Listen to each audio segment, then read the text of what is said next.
जय श्रीराम। रामनवमीच्या दिवशी फक्त 11 वेळा या मंत्राचा गुपचूप जप करा आणि बघा चमत्कार।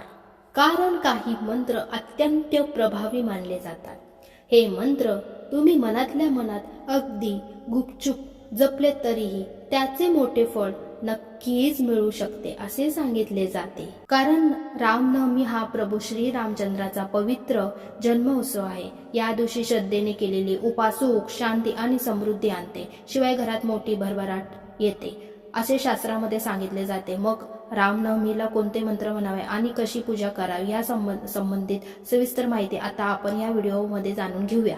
काही मंत्र इतके प्रभावी असतात जे कोणालाही न सांगता जपावे।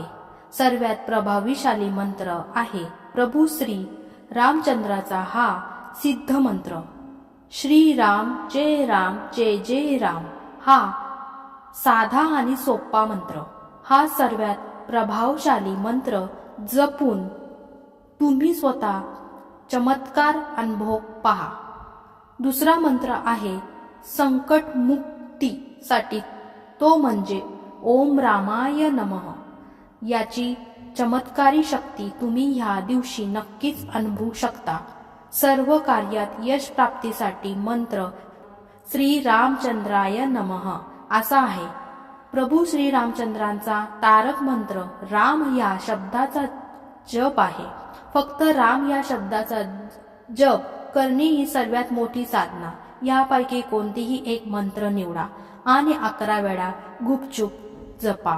आता या मंत्राचा जप नेमका कसा करावा ते जाणून घेऊ।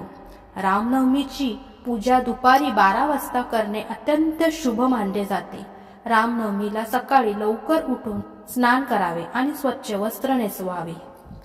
पूजा घर स्वच्छ करून पाटावर किंवा चौरंगावर पिवळे वस्त्र नीट अंथरावे। त्यावर राम, सीता, लक्ष्मण आणि हनुमानची मूर्ती किंवा फोटो ठेवावा। मूर्तीला गंगाजल किंवा पंचामृताने अभिषेक करावा आणि पिवळे फुले वाहावी। तुळशीचे पान अर्पण करून चंदन आणि धूप दीप देवाला अर्पण करावा। प्रसाद म्हणून सुंठ आणि साखर यांचे मिश्रण अर्पण करावे। काही भागात कैरीचे पण देखील नैवेद्य म्हणून दाखवण्याची प्रथा आहे। आवर्जून या दिवशी रामरक्षा स्तोत्र वाचन करावे, हे फलदायी ठरते। दुपारी 12 वाजता पाळणा हलवून आरती करून पूजा संपन्न करावी। रामायणातील बालकांड वाचणे आणि अन्य दान करणे या दिवशी शुभ मानले जाते। जिथे राम आहे तिथे हनुमान असतातच, म्हणून हनुमान चालीसा वाचा। संपूर्ण दिवसभर मनातल्या मनात राम नामाचा जप अखंड चालू ठेवावा। ह्या उपायाने मनातली भीती आणि सर्व अवस्था दूर होते। घरातील वास्तुदोष किंवा नकारात्मक ऊर्जा पूर्णपणे नष्ट होऊन जाते। मनापासून मागितलेली इच्छा प्रभू रामचंद्र नक्कीच पूर्ण करतात असे मानतात। कुटुंबात प्रेम आणि एकांत वाढतो। पूजेत मात्र भाव महत्वाचा असतो। तुम्ही सुद्धा अशा प्रकारे रामनवमीला उपासना करता का? कमेंटमध्ये सांगा। माहितीपूर्ण व्हिडिओसाठी आमच्या चॅनलला सबस्क्राईब करा। जय श्रीराम।